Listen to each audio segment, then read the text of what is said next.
Chapter 23, which contains the substance of a pleasant conversation between Mr. Bumble and a lady, and shows that even a beadle may be susceptible on some points. The night was bitter cold. The snow lay on the ground, frozen into a hard, thick crust, so that only the heaps that had drifted into byways and corners were affected by the sharp wind that howled abroad, which, as if expending increased fury on such prey as it found, caught it savagely up in clouds, and whirling it into 1,000 misty eddies, scattered it in air. Bleak, dark, and piercing cold, it was a night for the well-housed and fed to draw round the bright fire and thank God they were at home, and for the homeless, starving wretch to lay him down and die. Many hunger-worn outcasts close their eyes in our bare streets at such times, who, let their crimes have been what they may, can hardly open them in a more bitter world. Such was the aspect of out-of-doors affairs, when Mrs. Corney, the matron of the workhouse to which our readers have been already introduced as the birthplace of Oliver Twist, sat herself down before a cheerful fire in her own little room, and glanced, with no small degree of complacency, at a small round table, on which stood a tray of corresponding size, furnished with all necessary materials for the most grateful meal that matrons enjoy. In fact, Mrs. Corney was about to solace herself with a cup of tea. As she glanced from the table to the fireplace, where the smallest of all possible kettles was singing a small song in a small voice, her inward satisfaction evidently increased, so much so, indeed, that Mrs. Corney smiled. "Well," said the matron, leaning her elbow on the table and looking reflectively at the fire, "I'm sure we have all on us a great deal to be grateful for, a great deal if we did but know it." "Ah, Mrs." Corney shook her head mournfully, as if deploring the mental blindness of those paupers who did not know it, and thrusting a silver spoon, private property, into the inmost recesses of a 2-ounce tin tea-caddy, proceeded to make the tea. How slight a thing will disturb the equanimity of our frail minds! The black teapot, being very small and easily filled, ran over while Mrs. Corney was moralizing, and the water slightly scalded Mrs. Corney's hand. "Drat the pot," said the worthy matron, setting it down very hastily on the hob. "A little stupid thing that only holds a couple of cups. What use is it of to anybody? Except," said Mrs. Corney, pausing, "except to a poor desolate creature like me. Oh dear." With these words, the matron dropped into her chair, and once more resting her elbow on the table, thought of her solitary fate. The small teapot and the single cup had awakened in her mind sad recollections of Mr. Corney, who had not been dead more than 25 years, and she was overpowered. "I shall never get another," said Mrs. Corney pettishly. "I shall never get another like him." Whether this remark bore reference to the husband or the teapot is uncertain. It might have been the latter, for Mrs. Corney looked at it as she spoke, and took it up afterwards. She had just tasted her first cup when she was disturbed by a soft tap at the room door. "Oh, come in with you," said Mrs. Corney sharply. "Some of the old women dying, I suppose. They always die when I'm at meals. Don't stand there, letting the cold air in, don't. What's amiss now, eh?" "Nothing, ma'am, nothing," replied a man's voice. "Dear me," exclaimed the matron in a much sweeter tone, "is that Mr. Bumble?" "At your service, ma'am," said Mr. Bumble, who had been stopping outside to rub his shoes clean and to shake the snow off his coat, and who now made his appearance, bearing the cocked hat in one hand and a bundle in the other. "Shall I shut the door, ma'am?" The lady modestly hesitated to reply, lest there should be any impropriety in holding an interview with Mr. Bumble, with closed doors. Mr. Bumble, taking advantage of the hesitation, and being very cold himself, shut it without permission. "Hard weather, Mr. Bumble," said the matron. "Hard indeed, ma'am," replied the beadle. "Antiporochial weather this, ma'am. We have given away, Mrs. Corney, we have given away a matter of 20 quartern loaves and a cheese and a half this very blessed afternoon, and yet them paupers are not contented." "Of course not. When would they be, Mr. Bumble?" said the matron, sipping her tea. When indeed, ma'am, rejoined Mr. Bumble. Why, here's one man that, in consideration of his wife and large family, has a quartern loaf and a good pound of cheese, full weight. Is he grateful, ma'am? Is he grateful? Not a copper farthing's worth of it. What does he do, ma'am, but ask for a few coals? If it's only a pocket handkerchief full, he says. Coals. What would he do with coals? Toast his cheese with 'em, and then come back for more. That's the way with these people, ma'am. Give 'em a apron full of coals today, and they'll come back for another, the day after tomorrow, as brazen as alabaster. The matron expressed her entire concurrence in this intelligible simile. And the beadle went on. I never, said Mr. Bumble, see anything like the pitch it's got to. The day afore yesterday, a man, you have been a married woman, ma'am, and I may mention it to you, a man with hardly a rag upon his back, here, missus. Corney looked at the floor, goes to our overseer's door when he has got company coming to dinner, and says he must be relieved, Mrs. Corney. As he wouldn't go away and shock the company very much, our overseer sent him out a pound of potatoes and half a pint of oatmeal. My heart, says the ungrateful villain, what's the use of this to me? You might as well give me a pair of iron spectacles. Very good, says our overseer, taking him away again. You won't get anything else here. Then I'll die in the streets, says the vagrant.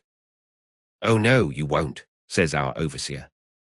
Ha ha, that was very good. So like Mr. Granite, wasn't it? Interposed the matron. Well, Mr. Bumble. Well, ma'am, rejoined the beadle. He went away, and he did die in the streets. There's a obstinate pauper for you. It beats anything I could have believed, observed the matron emphatically. But don't you think out-of-door relief a very bad thing, anyway, Mr. Bumble? You're a gentleman of experience, and ought to know. Come. Mrs. Corney, said the beadle, smiling as men smile who are conscious of superior information, out-of-door relief, properly managed, ma'am, is the parochial safeguard. The great principle of out-of-door relief is to give the paupers exactly what they don't want, and then they get tired of coming. Dear me, exclaimed Mrs. Corney. Well, that is a good one too. Yes. Betwixt you and me, ma'am, returned Mr. Bumble, that's the great principle. And that's the reason why, if you look at any cases that get into them audacious newspapers, you'll always observe that sick families have been relieved with slices of cheese. That's the rule now, Mrs. Corney, all over the country. But however, said the beadle, stopping to unpack his bundle, these are official secrets, ma'am, not to be spoken of. Except, as I may say, among the parochial officers, such as ourselves. This is the port wine, ma'am, that the board ordered for the infirmary, real, fresh, genuine port wine, only out of the cask this forenoon. Clear as a bell, and no sediment. Having held the first bottle up to the light, and shaken it well to test its excellence, Mr. Bumble placed them both on top of a chest of drawers, folded the handkerchief in which they had been wrapped, put it carefully in his pocket, and took up his hat as if to go. You'll have a very cold walk, Mr. Bumble, said the matron. It blows, ma'am, replied Mr. Bumble, turning up his coat collar, enough to cut one's ears off. The matron looked from the little kettle to the beadle, who was moving towards the door. And as the beadle coughed, preparatory to bidding her good night, bashfully inquired whether he wouldn't take a cup of tea. Mr. Bumble instantaneously turned back his collar again, laid his hat and stick upon a chair, and drew another chair up to the table. As he slowly seated himself, he looked at the lady. She fixed her eyes upon the little teapot. Mr. Bumble coughed again and slightly smiled. Mrs. Corney rose to get another cup and saucer from the closet. As she sat down, her eyes once again encountered those of the gallant beadle. She coloured and applied herself to the task of making his tea. Again, Mr. Bumble coughed, louder this time than he had coughed yet. Sweet, Mr. Bumble? Inquired the matron, taking up the sugar basin.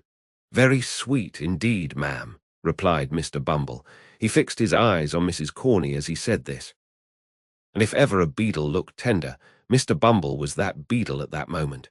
The tea was made. and handed in silence.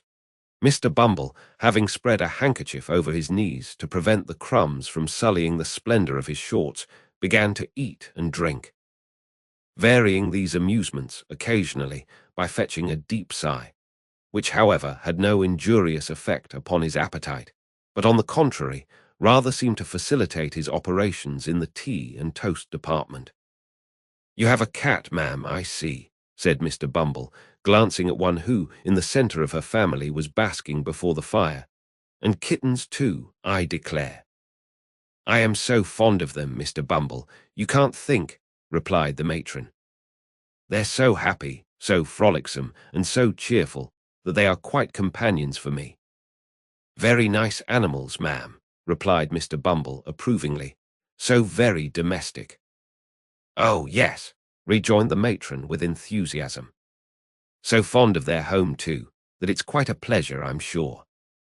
"Mrs. Corney, ma'am," said Mr. Bumble slowly, and marking the time with his teaspoon, "I mean to say this, ma'am, that any cat or kitten that could live with you, ma'am, and not be fond of its home, must be a ass, ma'am." "Oh, Mr. Bumble," remonstrated Mrs. Corney. "It's of no use disguising facts, ma'am," said Mr.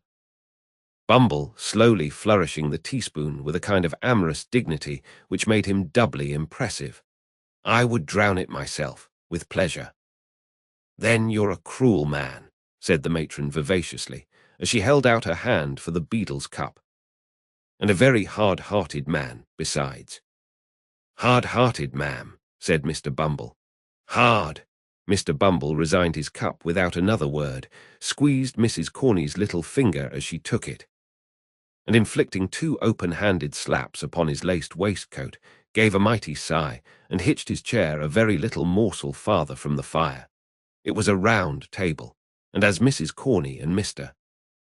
Bumble had been sitting opposite each other, with no great space between them, and fronting the fire, it will be seen that Mr. Bumble, in receding from the fire, and still keeping at the table, increased the distance between himself and Mrs. Corney, which proceeding, some prudent readers will doubtless be disposed to admire, and to consider an act of great heroism on Mr. Bumble's part. He being in some sort tempted by time, place, and opportunity, to give utterance to certain soft nothings, which, however well they may become the lips of the light and thoughtless, do seem immeasurably beneath the dignity of judges of the land, members of Parliament, ministers of state, Lord Mayors, and other great public functionaries, but more particularly beneath the stateliness and gravity of a beadle, who, as is well known, should be the sternest and most inflexible among them all.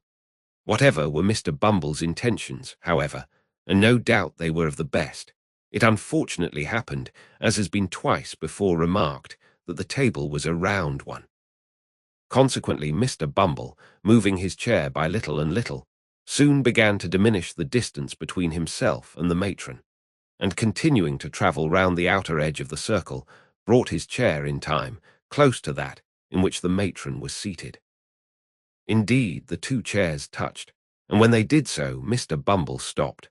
Now, if the matron had moved her chair to the right, she would have been scorched by the fire, and if to the left, she must have fallen into Mr. Bumble's arms. So, being a discreet matron, and no doubt foreseeing these consequences at a glance, she remained where she was, and handed Mr. Bumble another cup of tea. "Hard-hearted, Mrs. Corney," said Mr. Bumble, stirring his tea, and looking up into the matron's face. "Are you hard-hearted, Mrs. Corney?" "Dear me," exclaimed the matron, "what a very curious question from a single man.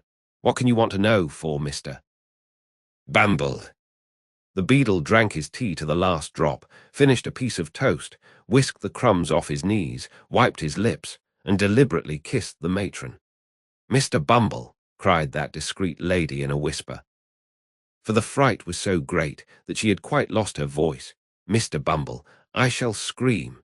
Mr. Bumble made no reply, but in a slow and dignified manner put his arm round the matron's waist. As the lady had stated her intention of screaming, of course she would have screamed at this additional boldness, but that the exertion was rendered unnecessary by a hasty knocking at the door, which was no sooner heard than Mr. Bumble darted, with much agility, to the wine bottles and began dusting them with great violence, while the matron sharply demanded who was there. It is worthy of remark, as a curious physical instance of the efficacy of a sudden surprise in counteracting the effects of extreme fear, that her voice had quite recovered all its official asperity. "If you please, mistress," said a withered old female pauper, hideously ugly, putting her head in at the door, "old Sally is a-going fast."